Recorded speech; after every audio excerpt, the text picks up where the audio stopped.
Movie start होती है और हम देखते हैं कि मार्क और कार्ली दोनों इंटीमेट हो रहे थे। नेक्स्ट जो पार्क में घूमने के लिए जाते हैं, बहुत मजे करते हैं। उनकी लाइफ बहुत ही अच्छी चल रही थी, दोनों एक दूसरे से बहुत खुश थे। मार्क कार्ली से बहुत प्यार करता है। वो फिर डिनर के लिए जाते हैं। कार्ली मार्क के साथ बहुत खुश है। इसके बाद दोनों फिर से इंटीमेट होते हैं। नेक्स्ट सीन में देखते हैं मार्क कार्ली के लिए गिफ्ट लेकर आया। हमें इन सब सीन से लगता है कि मार्क कार्ली से ही प्यार करता है, पर ऐसा होता नहीं। वो एक और लड़की के साथ था और फिर हमें पता चलता है कि एक्चुअल में वो लड़की उसकी वाइफ है। उसका नाम केट था। हम देखते हैं कि केट मार्क से बहुत प्यार करती है, लेकिन मार्क उसको कार्ली इतना रिस्पेक्ट नहीं देता। एक दिन मार्क एक कागज पर केट से साइन लेता है और केट भी उस पर भरोसा कर बिना कुछ पढ़े इस पर साइन कर देती है। इसमें एक्चुअल में था क्या, ये हमें आगे पता चलेगा। नेक्स्ट दिन हम कार्ली को देखते हैं। उसके असिस्टेंट उसे कहती है, तुम्हारे फादर का मुझे कॉल आया था। वो जानना चाहते थे कि वो लड़का कौन है जिसे तुम अभी डेट कर रही हो। कार्ली उसे कहती है कि उसका नाम मार्क है और हम दोनों शादी करने वाले हैं। जल्द ही मार्क को अपने डैड से मिलवाने वाली थी। ऑफिस खत्म हो जाने के बाद मार्क कार्ली से मिलने के लिए आता है। वहाँ पर उसकी वाइफ का उसे कॉल आया। उसकी बातें वो टालता रहता है और लास्ट में कह देता है कि अब मैं घर पर आ रहा हूँ। कार्ली मार्क से कहती है कि मेरे फादर से तुम्हें मिलना है, पर उसकी बात वो टाल देता है। कार्ली फिर गुस्सा होकर वहाँ से चली जाती है। वो अपने फादर से मिलने के लिए गई थी। उसके फादर उसे मार्क के बारे में पूछते हैं। कार्ली कहती है कि मैं उसके साथ ब्रेकअप करने वाली हूँ। उसके पापा उससे पूछते हैं कि तुम इतनी गुस्सा क्यों हो। फिर जो भी हुआ था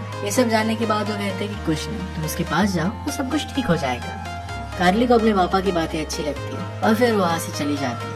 नेक्स्ट डे कार्ली डायरेक्टली मार्क के घर पर पहुँच गई। उसकी डोरबेल बजाती है और अंदर से केट बाहर आई। कार्ली उसे मार्क के बारे में पूछती है। केट उससे पूछती है कि एक्चुअल में हुआ क्या है, तुम यहाँ पर ऐसे कैसे। वो बताती है कि वो मार्क की वाइफ है। ये सुनने के बाद कार्ली को काफी शॉक लगता है। तो उसकी एक हील टूट जाती है। वो डायरेक्टली झाड़ियों में जाकर गिर गई। वो बहुत ही ज्यादा दुखी होकर वहाँ से चली जाती है। यहाँ पर केट को कुछ भी समझ में नहीं आता, पर वो समझ चुकी थी कि कुछ ना कुछ तो गड़बड़ है। नेक्स्ट डे हम देखते हैं कि कार्ली अपने ऑफिस में थी। मार्क ने उसके लिए वहाँ पर फ्लावर्स भिजवाए थे। इन्हें वो डायरेक्टली तोड़ देती है। वो बहुत ही ज्यादा गुस्सा है। लीडा उसके पास आकर पूछती है कि हुआ क्या। कार्ली कहती है कि मार्क मुझे धोखा दे रहा है, उसकी शादी हो चुकी है, मैं किसी और का घर तोड़ना नहीं चाहती। इसके बाद धीरे धीरे कार्ली अपने काम में बिजी हो जाती है। एक दिन केट कार्ली से बात करने के लिए खुद उसके ऑफिस में आ गई। केट कहती है कि मार्क के फोन रिकॉर्ड की वजह से मुझे यहाँ का एड्रेस मिला। वो तुमसे बहुत बार कॉल पर बात करता है। मुझे मार्क पर शक हो गया था क्योंकि मेरे बिल्कुल भी वो क्लोज नहीं आता। अब क्या तुम मुझे बताओगे कि आखिर में हुआ क्या। कार्ली उसे सब कुछ सच सच बता देती है। वो कहती है कि मैं और मार्क रिलेशनशिप में। मार्क ने मुझे तुम्हारे बारे में कुछ भी बताया नहीं था। केट को फिर इस बात से बहुत बुरा लगता है और उसे पैनिक अटैक आने लगता है। वो सही से ब्रीथ नहीं कर पाती। कार्ली फिर उसे एक बार में लेकर जाती है। फिर कार्ली से पूछती है कि क्या तुम दोनों इंटीमेट हुए।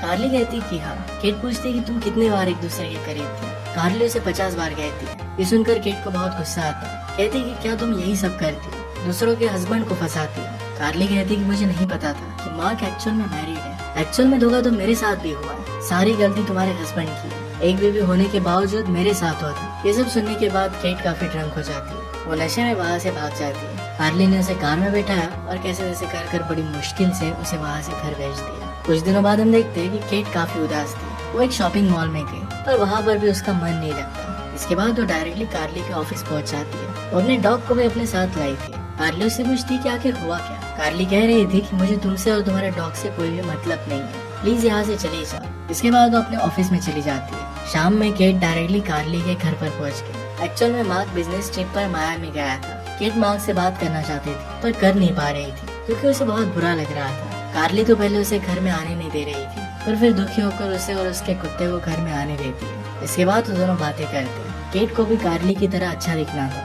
केट पूछती है कि बॉडी के कौन कौन से पार्ट को मुझे शेव करना चाहिए। कार्ली गुस्से में कहती है कि सब कुछ शेव कर लो। इन्हीं सब बातों के बीच में कार्ली को मार्क का कॉल आता है। फिर से केट को बहुत बुरा लगा क्योंकि मार्क ने अभी तक उसे कॉल किया नहीं था। कार्ली फिर उसे ड्रिंक ऑफर करती है। दोनों ड्रंक हो गए और एक दूसरे के साथ बहुत सारी बातें करती है। इसके बाद उन दोनों में अच्छी दोस्ती हो गई। दोनों मिलकर मार्क को बहुत सारी गालियाँ देती है। दोनों पी के पागल जैसी हो गई। वो ढेर सारे कपड़े बदलती है। वो दोनों पूरे घर को तहस नहस कर देते हैं। नशे में बहुत एंजॉय कर रहे थे। इसके बाद वो डांस वगैरह कर सो जाते हैं। नेक्स्ट डे मॉर्निंग में डॉग उन्हें उठाता है। कार्ली उससे पूछती है कि डॉग ऐसा क्यों कर रहा है। कुछ बोलने से पहले डॉग ने वहाँ पर पॉटी कर दी थी। इसके बाद कार्ली केट को टैक्सी तक पहुँचा देती है। अगले दिन भी कार्ली केट को कॉल करती है और अपने घर पर उसे बुलाती है। कार्ली जैसे ही घर पर पहुंची तो उसने देखा कि केट ने पूरे घर में तोड़फोड़ कर दिया था। केट कहती है कि मुझे बहुत गुस्सा आया था और मैंने सब कुछ फेंक दिया। इसी बीच केट अपने ब्रदर को भी बुलाती है ताकि उसे अकेलापन ना लगे। कुछ दिनों बाद मार्क बिजनेस ट्रिप से वापस आ जाता है। वो केट के करीब आने लग गया उसे वो किस करता है और कहता है कि डिनर के बाद हम आगे का कुछ करेंगे।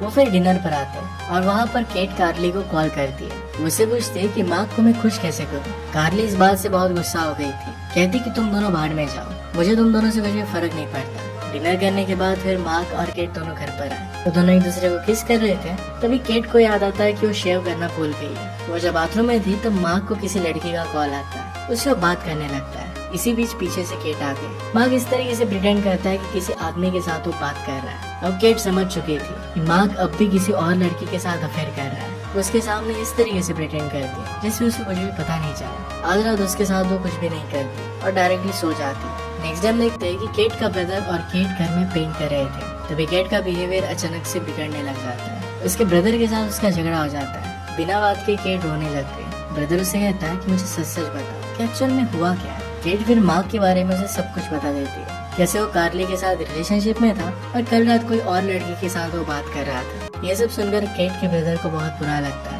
वो कहता है कि मैंने शादी से पहले ही तुमसे कहा था तो एक अच्छा लड़का नहीं है। वो कहता है कि तुम्हें कार्ली से बात करनी चाहिए। केट को लग रहा था कि कल रात जिस लड़की का मार्क को कॉल आया था वो कार्ली थी। इसके बारे में जाकर वो कार्ली से बात करती है। कार्ली ने कहा कि हफ्तों से हम दोनों में कोई भी कांटेक्ट नहीं है, तो कल रात तो मैंने उसे कॉल नहीं किया था। फिर केट कहती है कि वो लड़की कौन थी जिसके साथ मार्क बात कर रहा था। अब दोनों को पता चल चुका था कि मार्क दोनों के साथ चीट कर रहा है। अब वो किसी दूसरी लड़की के साथ है। उन्हें लगता है कि अब उन्हें मार्क पर नजर रखनी चाहिए। दोनों मिलकर उस पर नजर रखने लग जाते हैं। एक दिन मार्क बिजनेस ट्रिप पर जा रहा था। केट को लगा कि मार्क किसी और के साथ जा रहा है। वो फिर कार्ली को मैसेज कर बता देती है कि मार्क घर से निकल चुका है। कार्ली फिर कार लेकर वहाँ पर आ जाती है। केट, उसका डॉग और कार्ली ये तीनों मिलकर उसका पीछा करने लग गए। मार्क एक रिसोर्ट के अंदर गया। जैसे ही कार्ली और केट घर के अंदर जाते हैं वो झाड़ियों में से नीचे गिर जाते हैं। इसके बाद वो वहाँ से चले गए। वहाँ से केट के ब्रदर का घर पास में था। वो फिर मार्क के बारे में पता लगाने का प्लान बनाते हैं। यहाँ पर हम देख सकते हैं कार्ली और केट के ब्रदर उन दोनों को एक दूसरे पर क्रश हो जाता है। तभी वहाँ पर केट आ गई और कहती है कि हमें बीच के पास चलना चाहिए। वहाँ पर वो देखते हैं कि मार्क एक लड़की को किस कर रहा था। उस लड़की का नाम एम्बर है। एम्बर को देखकर केट और कार्ली को काफी जेलस फील होता है क्योंकि एम्बर बहुत ही अट्रैक्टिव थी। उसे देखने के बाद कार्ली एम्बर के पीछे दौड़ने लगती है। पीछे से आकर उसे केट पकड़ लेती है। उन दोनों को देखकर एम्बर वहाँ पर आ गई। उनसे पूछती है कि आखिर में हुआ क्या। वो तीनों बैठकर फिर बात करते हैं। एम्बर को सारी सिचुएशन समझा देते हैं। एम्बर पहले तो उन्हें सॉरी कहती है। तीनों काफी देर तक बात करते हैं और इसके बाद एम्बर भी उनके साथ मिल जाती है। इसके बाद कार्ली और केट एक घर के पास निकले। केट के ब्रदर को सब कुछ बता देते हैं। शाम को उन्होंने एम्बर को घर पर बुला लिया। यहाँ पर हम देख सकते हैं कि कार्ली और केट का ब्रदर वो दोनों एक दूसरे के करीब आ रहे थे। सब लोग अच्छे फ्रेंड्स बन जाते हैं और बहुत एंजॉय करते हैं। अगली सुबह ब्रेकफास्ट पर तीनों मिलकर प्लान बनाते हैं। इसका नाम था मिशन रिवेंज। इसमें वो तीनों मिलकर मार्क की जिंदगी को खराब करने वाले थे। इसके बाद हम देखते हैं कि केट मार्क के ड्रिंक में कुछ ऐसा मिलाती है जिससे उसके प्राइवेट पार्ट अच्छे से काम ना करें। इसके बाद केट ने मार्क का टूथपेस्ट लिया। इसे वो अपने डॉग से चटवाती है। इसके बाद उसे वो कमोड में डाल देती है। इसके बाद फिर से उसकी जगह पर उसने उसे रख दिया। मार्क की चीजों में शैम्पू था तो शैम्पू की जगह पर उसने हेयर रिमूवल क्रीम डाल दी। इसके बाद हम देखते हैं कि मार्क कार्ली से मिलने के लिए जाता है। उसे फिर एक कॉल आया। जब वो कॉल अटेंड कर रहा था तभी उसके ड्रिंक में वो कुछ मिला देती है। इसे मार्क ने आराम से पी लिया। थोड़ी देर बाद मार्क के पेट में खराबी होने लग जाती है। एक्चुअल में वो दस्त की मेडिसिन थी।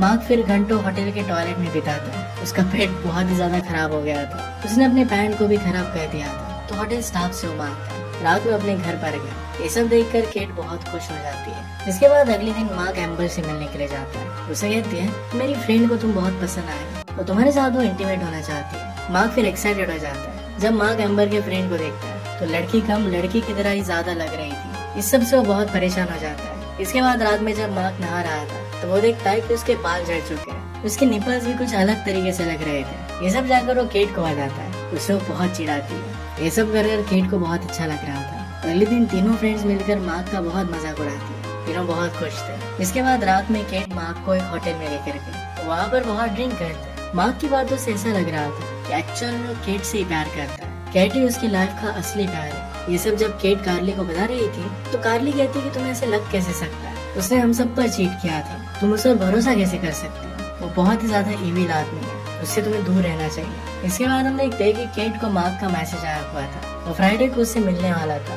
कार्ली अपना ईमेल चेक करती है तो केट के ब्रदर का उसे मैसेज आया हुआ था। वो दोनों मिलकर साथ में डिनर के लिए जाते हैं। वो कहती है कि वो समझ कैसे नहीं पाती कि जिस आदमी ने उसे 2 लड़कियों के साथ धोखा दिया उसके साथ वो फिर से वापस कैसे जा सकती है। केट का ब्रदर कार्ली को इमोशनल सपोर्ट देता है कार्ली को बहुत ही अच्छा लगा। उन दोनों में प्यार और भी ज्यादा बढ़ता है। नेक्स्ट सीन में हम देखते हैं कि केट कार्ली के पास जाती है और उसे सॉरी कहती है। वो कहती है कि मार्क कंपनी के काम की वजह से बहामास जा रहा है, चलो चलकर हम उसे पकड़ते हैं कि एक्चुअल में वो किसके साथ है। कार्ली उसे कहती है कि इन सब चीजों में अब वो नहीं पढ़ना चाहती। केट फिर अकेले बहामास चली गई। वहाँ पर हम कार्ली और एम्बर दोनों को देखते हैं। पहले वहाँ पर पहुँच चुके थे। गाड़ी में बैठने के बाद वो केट को बताते हैं कि मार्क तुम्हारे नाम से एक फ्रॉड कंपनी चला रहा है और अगर इसमें कोई भी ट्रबल होता है तो तुम ही जेल में जाओगी। एक्चुअल में मूवी की स्टार्टिंग में मार्क ने केट को कुछ डॉक्यूमेंट्स पर साइन करने के लिए कहा था। ये वही कंपनी के डॉक्यूमेंट्स थे। इसमें लिखा था कि केट ही उस कंपनी की सीईओ है। ये सुनकर केट का मार्क के ऊपर से पूरा भरोसा उठ जाता है। वो फिर कहती है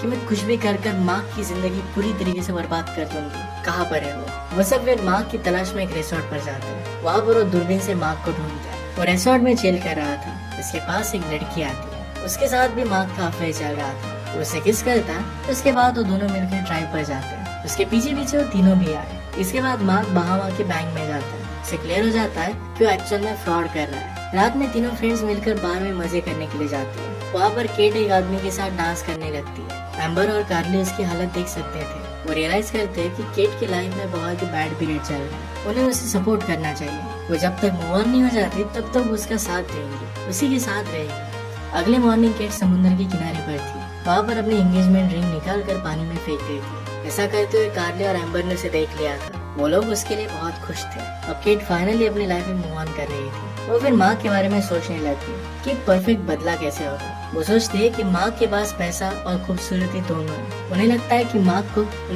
मार्क को गरीब कर दिया जाए। वो तीनों फिर उस बैंक में पहुंच गए जहाँ पर मार्क गया था। इसके बाद सीन कुछ दिनों बाद शिफ्ट होता है। मार्क ट्रिप से वापस आ चुका था और ऑफिस में कार्ली से मिलने के लिए हो गया। वहाँ पर कार्ली, केट और एम्बर तीनों थी। उससे पूछती कि तुम कैसे हो। केट ने डायरेक्टली उसे डिवोर्स मांगा। मार्क इसके लिए मना करता है और कहता है कि मैं पूरी तरीके से चेंज हो जाऊंगा, तुम्हें मुझे हेल्प करनी पड़ेगी। इस बार केट उसकी कोई भी बात नहीं मानती। तीनों मिलकर फिर मार्क की बहुत ज्यादा बेइज्जती करते हैं। केट उसे डिवोर्स पेपर साइन करने के लिए देती है। मार्क जैसे डिवोर्स पेपर को रीड कर रहा था तो उसमें बैंक का स्टेटमेंट भी लगा हुआ था। उसमें बैलेंस देखता है और वो बैलेंस 0 था। केट ने उसके सारे पैसे निकाल लिए थे। मार्क इस बात से गुस्सा हो जाता है। कहता है कि सारी कंपनी तुम्हारी नाम पर है, तुम ही इस सब में फंस जाओगी, मैं तो इस सब से निकल जाऊंगा। केट कहती है कि मैंने तुम्हारे सारे पैसे लेकर जिन भी लोगों को तुमने फंसाया था उन्हें वापस कर दिए, इस कंपनी को ही दे दिए, किसी का भी नुकसान नहीं होगा। मार्क के अब सारे पैसे चले जा चुके थे। उसके पास ना वाइफ थी ना बच्चे। मार्क का बॉस फिर उसे वहाँ से कंपनी से निकाल देता। मार्क ये सब देखकर बहुत ही शॉक में चला गया। मार्क कुछ भी बात करने लग गया और वो ग्लास से टकरा जाता है। उसके मुंह से बहुत सारा खून निकलने लगता है। इसके बाद वो रिसेप्शन पर गया। वहाँ पर उसने अपना बैंक स्टेटमेंट निकाला। उसने चेक किया तो कंफर्म हो जाता है कि उसके अकाउंट में अब 0 रुपीज है। वो तीनों उस पर बहुत ज्यादा गुस्सा हो जाते हैं और फिर से वो ग्लास से टकरा जाता है। उसे बहुत ज्यादा चोट आती है। जैसे वो वहाँ से बाहर आता है तो उसकी गाड़ी भी टो हो गई थी। अब उसके पास गाड़ी छुड़वाने के भी पैसे नहीं थे। अब एंड में कार्ली के फादर मार्क के पास आते हैं और उसे जोर से गुस्सा मारते हैं। इसके बाद मार्क वहीं पर नीचे गिर जाता है। इसके बाद हम कुछ दिनों बाद का सीन देखते हैं। इसमें केट, कार्ली, एम्बर काफी अच्छे दोस्तों की तरह रह रहे थे। अब केट मार्क की कंपनी में सीईओ है। उसे अब किसी की भी जरूरत नहीं थी। वो खुद की लाइफ खुद हैंडल कर सकती थी। फिर हम कार्ली को देखते हैं जो केट के ब्रदर के साथ रिलेशनशिप में थी और वो दोनों काफी खुश थे। एम्बर को कार्ली के फादर अच्छे लग गए थे और दोनों एक दूसरे के साथ काफी खुश थे और इसी के साथ ही मूवी एंड हो जाती है। अगर उन सब का बदला और एक्सप्लेनेशन आपको अच्छा लगता है तो प्लीज लाइक और कमेंट जरूर कर दीजिएगा। बहुत सारी मूवीज लेकर आते रहता हूँ तो प्लीज चैनल को सब्सक्राइब कर दीजिए और बेल नोटिफिकेशन आइकन दबाना मत भूलिएगा। हम वही से मिलेंगे और न्यू के साथ। तब तक थैंक यू और आप अपने आप का ख्याल रखिए।